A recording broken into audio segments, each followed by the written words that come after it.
Olá, meus queridos, tudo bem com vocês? Professor Diego aqui de novo. E bom, eu vou explicar mais um vídeo dando sequência aí à nossa trajetória das bombas, né?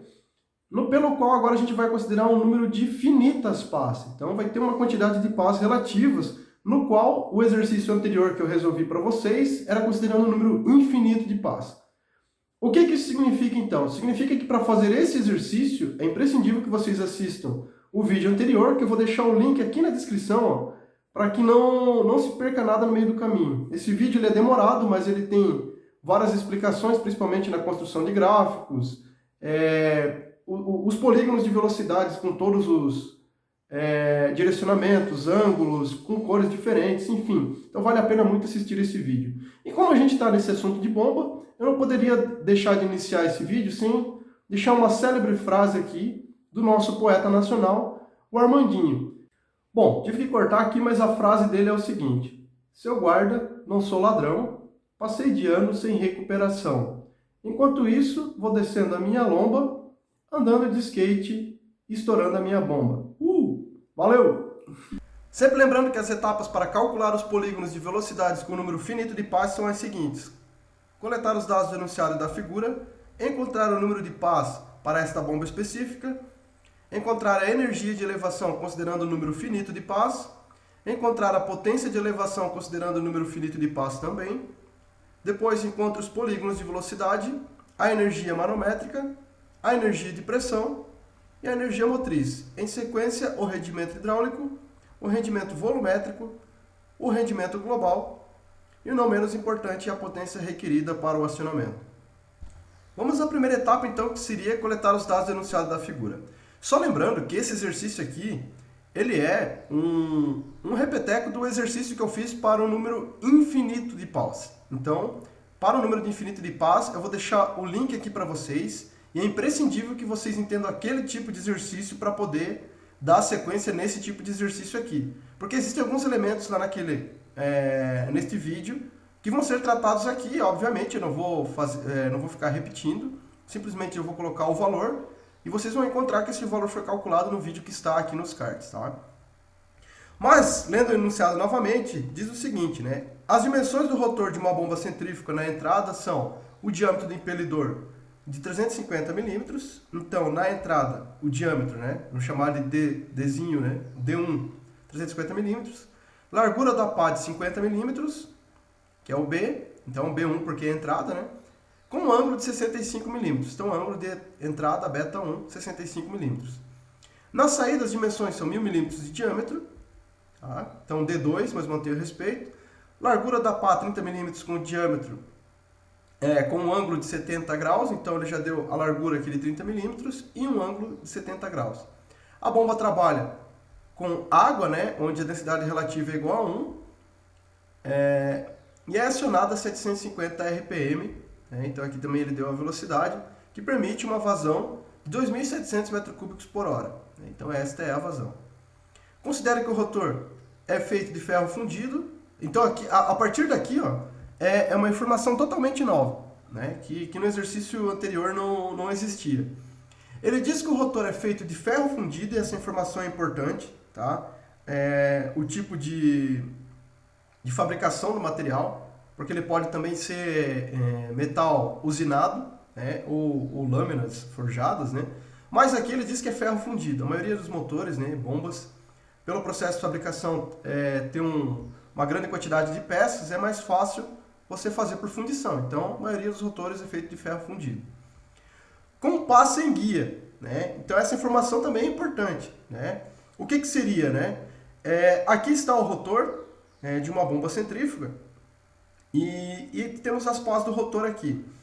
Então aqui o diâmetro de entrada, lá em cima o diâmetro de saída, e após a saída, repara que ainda existem umas guias. Né? Então, para as pás existem umas guias para a água se direcionar até essas guias onde vai fazer o recalque. Tá?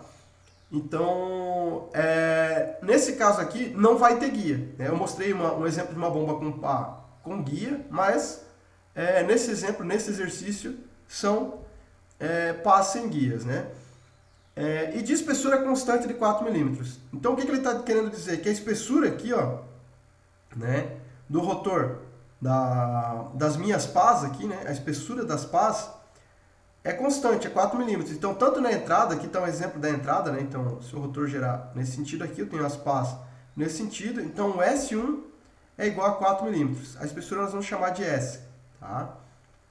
No qual nós temos também o passo de cada pá aqui, uma para outra, que nós vamos chamar depois de passo aqui, né, que é o T. E também vai ter a projeção, né, a projeção do passo e da espessura aqui, né. Mas enfim, isso aqui é conversa para frente aqui. Então, como eu disse que a espessura é constante, aqui na saída também, né, nós vamos ter a mesma espessura S aqui de 4 milímetros. Então, tanto S1 quanto S2 são 4 milímetros. Então, ele manteve aqui constante toda a espessura da pá do motor. E que o motor utilizado tem um rendimento mecânico, mas daí isso aqui faz parte da fabricante do motor, né? Ele tem um rendimento mecânico de 95%. Então, nós vamos colocar aqui, né, um ETA, representado por a letra ETA, M de mecânico, né, 0,95. Beleza, então essas são as informações denunciadas. A partir disso aqui, agora é que nós vamos para as próximas etapas. Coletadas as informações, o que nós vamos calcular aqui, né? Primeiro, o número de pás para esta bomba específica, né? Porque vocês vão ver no vídeo anterior lá, que está o link aqui, que a gente calculou todos os polígonos de velocidade para um número infinito de pás. Né? Então, considerando, né, um número infinito, de infinitas pás dentro da bomba. Mas é óbvio que isso não existe, né? Então a gente vai ter que colocar aqui um número finito de pás, o qual vai ser calculado. Depois, a energia de elevação, considerando o número finito de pás. A potência de elevação, considerando o número finito de pás também. Os polígonos de velocidade, que alguns vão mudar, né? Apenas um aqui vai manter o mesmo valor, já vou mostrar para vocês. A energia manométrica, energia de pressão, energia motriz, rendimento hidráulico, rendimento volumétrico, uma vez que o rendimento mecânico já foi fornecido, né?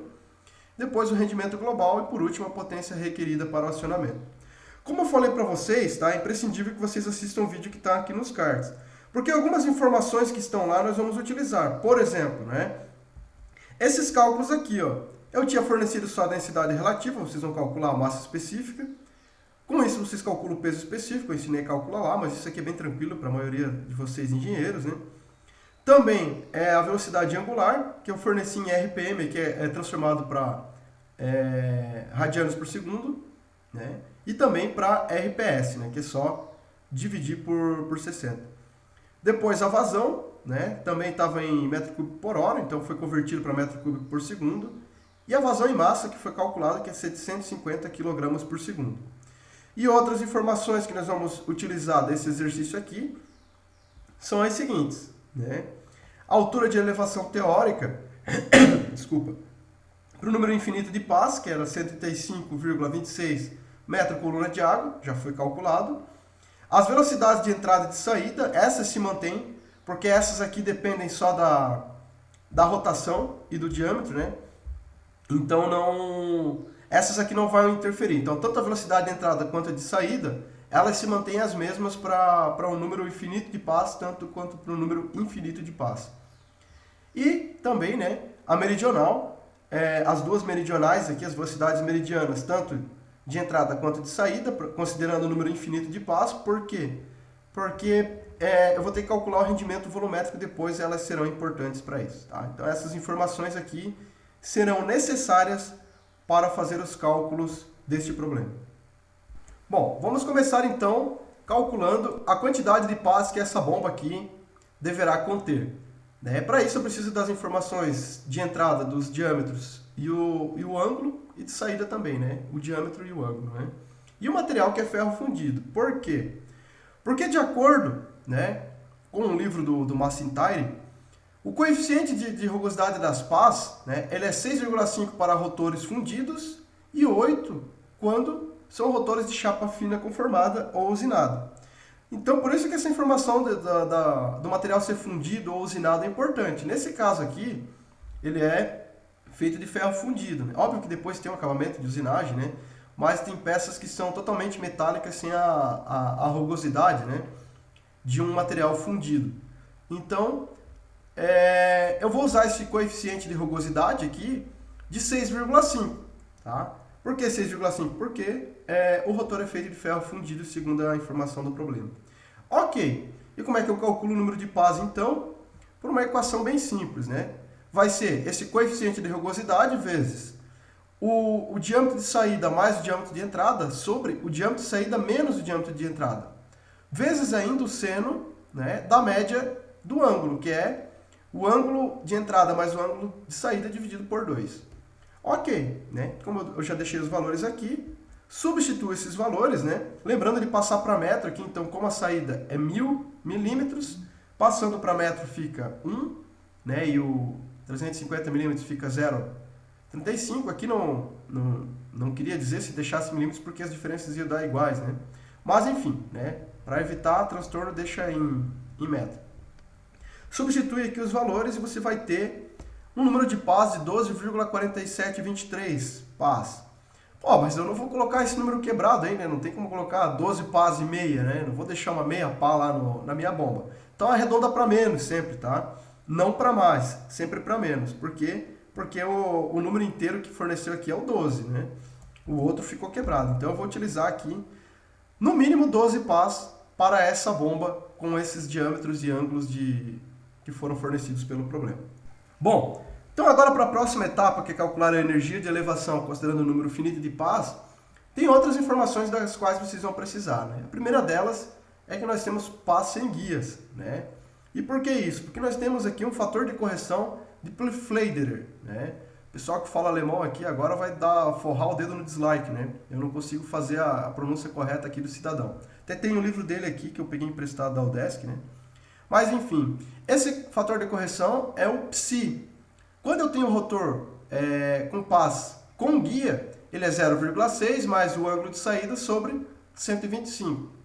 Já se for pás sem guias, ele vai ser 0,7 mais o ângulo de saída sobre 100. Como no meu caso, né, é pás sem guias, então eu vou utilizar a segunda equação aqui de fator de correção. Substituo o valor, né, pois o ângulo de saída lá é 70, né, e vamos chegar aqui a um psi de 1,4. Ok, então psi deu 1,4. Agora, para calcular a energia de elevação, né, nós vamos ainda precisar do coeficiente de Pfleiderer, né? Como é que faz esse coeficiente? Esse aqui é uma equação única, né? Ele chama de KPF. Esse KPF vai ser 1 mais 8 psi sobre 3 vezes o número de pás, né?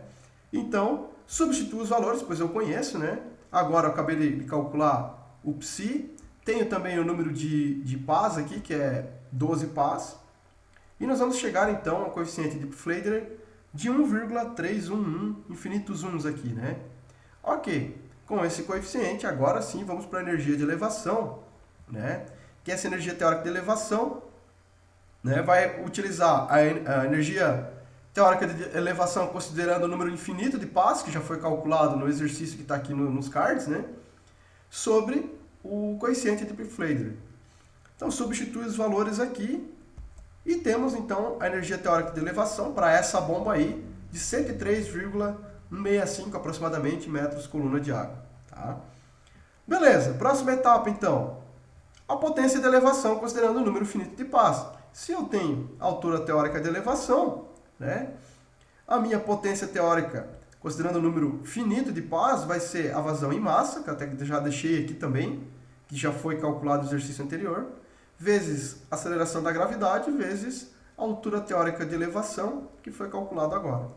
Substituo os valores, né, conheço todos eles, e chegaremos então na potência teórica de elevação 759.035,9433 watts, ou, né, o famoso 759,036 kW. Então essa é a potência teórica de elevação, considerando o número finito de pás. Vamos à próxima etapa, então, que é encontrar os polígonos de velocidade. Novamente eu insisto com vocês, tá, que essas informações, principalmente da velocidade tangencial aqui de entrada e saída, elas são a mesma, tá? Tanto para o número infinito de pás como para o número finito de pás. Então, nós permanecemos com os valores, mas como calcula isso, né? Link nos cards que vocês precisam assistir o vídeo para o número infinito de pás. Feito isso, né, vamos aqui às informações. Então veja agora que eu vou precisar calcular tanto os passos aqui, né, o passo de entrada que eu chamei de T, como a projeção do arco, que é o SU aqui, e também depois o fator de contração. Tá? Então vamos por partes, né? O passo, né? Então eu vou fazer simultaneamente aqui, ó, tanto a entrada quanto a saída para a gente ganhar tempo, tá? O passo é sempre π dz, ou seja, π d sobre z, né? Que é π vezes o diâmetro sobre a quantidade de passos. Nesse caso, tanto faz para a entrada quanto para a saída, né? Então vai ter o passo de entrada e o passo de saída. Só vai mudar para o D1 e o D2, mas mantém o respeito. Então eu substituo os valores aqui, ó, sempre lembrando para passar em metros, né? Vocês não podem deixar os valores em milímetros. Se quiserem manter em milímetros, vocês vão ter o passo em milímetros, não tem problema. Mas só para vocês saberem de que o ideal é sempre manter em metros, né? Então vamos ter os valores aqui calculados do passo de entrada de 0,09162 metros, ou 91,63 milímetros aproximadamente, e o passo de saída 0,26179 metros, ou 261,8 milímetros aproximadamente. Beleza, encontrei os passos aqui, né? Tendo os passos, eu posso calcular agora a projeção do arco, que é o SU aqui, ó. Então tem o SU de saída, que vai ser o SU2, o SU de entrada vai ser o SU1. Vai ser a espessura sobre o seno do ângulo, né? Então, seno do ângulo de entrada para a projeção do arco de entrada, seno do ângulo de saída para a projeção do arco de saída. Substituo os valores, né? Nossa espessura é constante. E calculando, nós vamos chegar a uma projeção do arco de 0,044 metros, ou 4,41 milímetros, né? Para a entrada, né? O arco de entrada. E a projeção do arco de saída é 0,00425 metros, ou 4,25 milímetros. Beleza, calculamos a projeção, calculamos o passo. Agora, nós vamos calcular o fator de contração, né? Então, essa contração, ela vai ser calculada por 1 sobre o arco sobre o passo. 1 menos, né, a projeção do arco sobre o passo. Então, tanto de entrada quanto de saída, né? Temos dois fatores de contração. Vamos substituir os valores para calcular os dois, tanto entrada quanto saída. E nós vamos chegar aqui aos fatores de contração de 0,95 para a entrada e para a saída de 0,98. Mas para que eu calculei, né, esses dois fatores de contração? Para só agora, então, eu conseguir calcular a minha nova meridional. Tá? Porque a meridional, de acordo com o vídeo que vocês assistiram aqui, era Q sobre π dB. Lembra? A vazão sobre π diâmetro vezes a largura lá da pá. Mas agora não. Agora não. Agora nós temos aqui um fator de correção. Então os valores da nossa velocidade meridiana aqui, ela vai mudar, ó, tanto na entrada quanto na saída. Então substituo os valores, né? Substituo os valores e nós vamos chegar então sempre lembrando em passar para metros aqui, né? Tanto os diâmetros quanto a largura da pá, né? E nós vamos chegar... e a vazão também tem que estar em metro cúbico por segundo, tá? Chegaremos então, né, as duas meridionais aqui, a meridional de entrada, considerando o número finito de pás e não infinito, né? Vai ser 14,332 metros por segundo. E a velocidade meridional de saída vai ser 8,089 metros por segundo, considerando o número finito de pás. Daqui para frente vocês já conhecem, né? Aquela velha frase, daqui para frente é só para trás, né? Então fica a dica realmente para vocês, eu estou insistindo muito que vocês assistam o vídeo aqui, quem não assistiu, tá? Porque lá eu detalho como é que funciona todos os polígonos de velocidade, com desenhos coloridos, então tá bem explicadinho, tá bem completo aquele vídeo. Vale a pena, né? Eu sei que ficou longo, né? Mas é porque é uma resolução de exercício barra aula, tá? Tem muitas explicações conceituais dentro daquele vídeo. E por isso que eu não vou ficar aqui explicando o que é cada projeção nos cálculos. Eu vou apenas calcular esses polígonos com as equações diretas, né? Da onde partiram as equações é só o vídeo que está no card que vai demonstrar. Então, sem mais delongas aqui, para calcular a projeção aqui, que a gente chama de WU, tanto de entrada quanto de saída, eu vou precisar da meridional e do ângulo, né? Tanto de entrada quanto de saída. Desculpem. Substituindo os valores aqui, nós vamos chegar a essa projeção de 6,683 metros por segundo na entrada e 2,944 metros por segundo na saída. Ok, feito isso, vamos calcular então o nosso W1, né, e o W2. Então, o W de entrada e o W de saída. Né? Como é que nós vamos calcular isso? Né, com Pitágoras lá, né, que era o triângulo retângulo, então é a raiz, né, da soma dos quadrados aqui, né, dos catetos.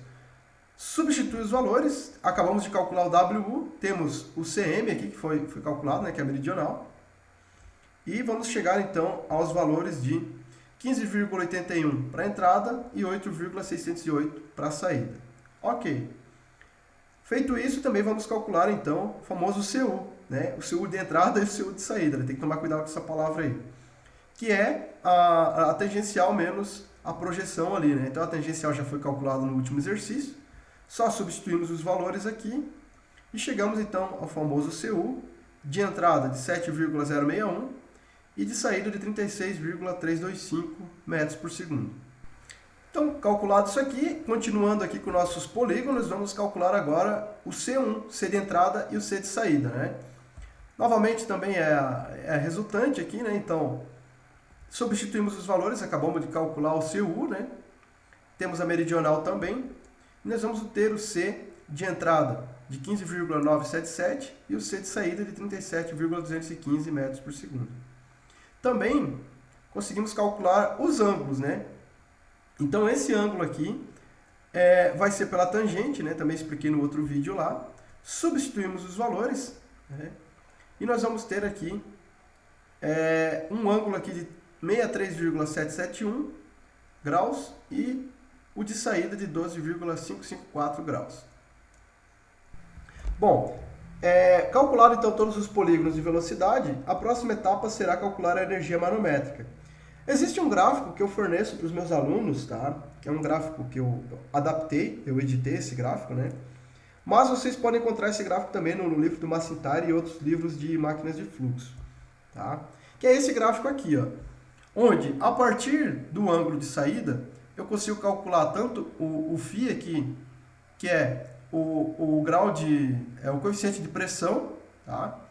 Da bomba, e o G, que é o grau de reação da bomba, né? Ambos são coeficientes adimensionais. Então aqui, coeficiente de pressão para φ e o G é o grau de reação. E existem duas linhas, duas curvas aqui, que são para bombas com pás sem guia, que é o nosso caso, essa linha verde aqui, né? E também bombas com pás guias, que é essa linha vermelha tracejada. O que eu vou fazer? O meu ângulo de saída eu conheço aqui, ó, 70 graus. Então eu vou traçar uma reta até encostar lá na linha, né? Ó, traço uma reta até encostar na linha de bombas com pás sem guia. Feito isso, eu traço agora uma horizontal para os dois lados, tá? Porque eu vou pegar duas informações no mesmo gráfico, né?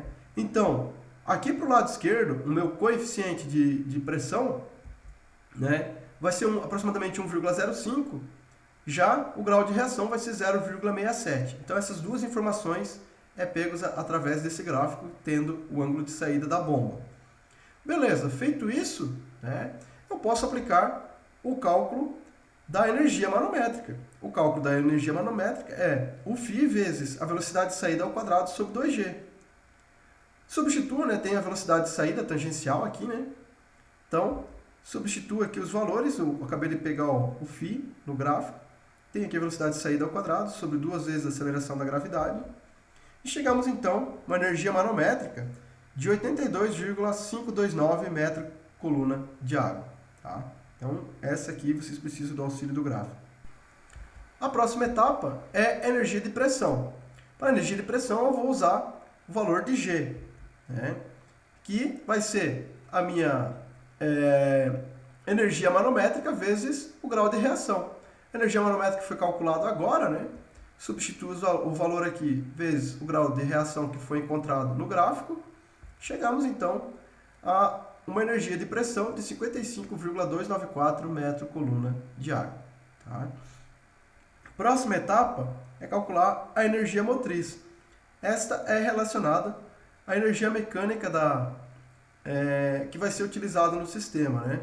Então veja que o rendimento mecânico a energia teórica de elevação sobre esta energia mecânica, ou energia motriz. Né? Então, para eu calcular essa energia mecânica, né, é só inverter aqui, trocar de lugar com o rendimento mecânico, fornecido pelo fabricante lá do motor, né? E vamos chegar, então, substituindo os valores, né, que eu tenho aqui, a energia teórica de elevação para o número finito de pás, que foi calculado aqui, né, ainda neste vídeo. E vocês vão ter, então, uma energia motriz de 108,594 metro-coluna de água. Próxima etapa é calcular o rendimento hidráulico. O rendimento hidráulico, existem várias equações, né? Até nas próximas listas e futuros vídeos eu vou mostrar as demais equações pelas quais eu utilizo. Né? O livro do Maestari traz algumas, não apenas uma. Né? O que eu utilizo aqui? Eu vou utilizar essa aqui, ó, que é a clássica, né? Que é altura manométrica sobre altura teórica de elevação. Então, o rendimento hidráulico, substituindo, né, vai ser esses valores aqui. Temos um rendimento hidráulico, então, de 0,799 adimensional, né? Ou, né, entre aspas, 79,99%, né? Praticamente 80% de rendimento hidráulico. E a próxima etapa é o rendimento volumétrico. Essa aqui é um pouco mais chata.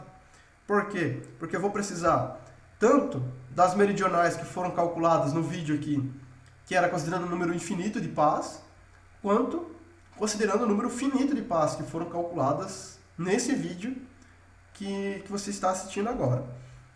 E como que vai funcionar, né? A equação é simples, né? Vai ser a média aqui, né, das divisões. Então vai ser meio a meridional de infinito pás de entrada sobre a meridional de infinitas pás de entrada mais, né, a meridional de infinitas pás de saída sobre a meridional de infinitas pás de saída. Substituímos os valores, né? O de infinitas a gente pega do outro vídeo, do outro exercício. A de finitas foram calculadas aqui. E nós vamos chegar, então, ao rendimento volumétrico de 0,9677, tá? Ou 96,77%. E por último, rendimento global. Uma vez que eu tenho os três rendimentos, né, mecânico, hidráulico e volumétrico, o rendimento global é a multiplicação entre os três. Então, multiplicando os três rendimentos, né, 0,95 que é o mecânico, 0,79 que é o hidráulico e 0,96 que é o volumétrico, nós vamos chegar a um rendimento global de 0,735 ou 73,55% aproximadamente. Então, a próxima etapa é calcular a potência requerida para o acionamento. Né? Significa o quê? Que para esse sistema aí eu vou ter que pegar, né, um motor elétrico lá que vai ter uma determinada potência lá em quilowatts. Né? Para acionar isso aí, vocês vão ver que a potência teórica de elevação, né, eu vou precisar de bem mais potência para poder acionar esse sistema, né, por causa das perdas existentes. Então vamos lá, né? A potência requerida ela vai ser a altura manométrica vezes o gama, que é o peso específico da água, né, nesse caso. Mais diferente do fluido que vocês vão calcular, vocês têm que calcular o peso específico, vezes a vazão sobre, né, o rendimento global. Logo, substituindo os valores aqui, pois nós temos a altura manométrica, temos o peso da água, temos também a vazão, metro cúbico por segundo, e acabamos de calcular o rendimento global. Contudo, nós vamos chegar aqui a uma potência requerida de 825.579,69 watts, ou, né, 825,580 kW. É o mínimo que eu preciso para ter esse acionamento aí, né? Então eu vou precisar de um motor elétrico que tenha pelo menos isso daí. Era isso, rapaziada. Desculpe fazer aqui de forma meio corrida, mas é que o último vídeo ele ficou muito longo, né? Eu esmiucei demais ali, expliquei muitos conceitos, então ele ficou muito longo. Então esse aqui, como o outro vídeo já tem bastante coisa, esse aqui eu tentei ser o mais breve possível, né? E espero que vocês tenham gostado dessa resolução do exercício. Se gostou, deixa um like. Mesmo que não tenha gostado, pode dar um dedo no like aí também, ou deixa no dislike, diferente. Comenta aqui embaixo o que vocês acharam do vídeo, né? Dúvidas, sugestões para vídeos futuros, podem comentar aqui. E não se esqueça de se inscrever no canal, né? Ativar o sininho para notificações de vídeos futuros aí. Esse é um canal de engenharia que tem vários vídeos, não só de máquinas de fluxo, mas de outras disciplinas também. Será isso, fiquem com Deus, bons estudos e até a próxima. Tchau, tchau.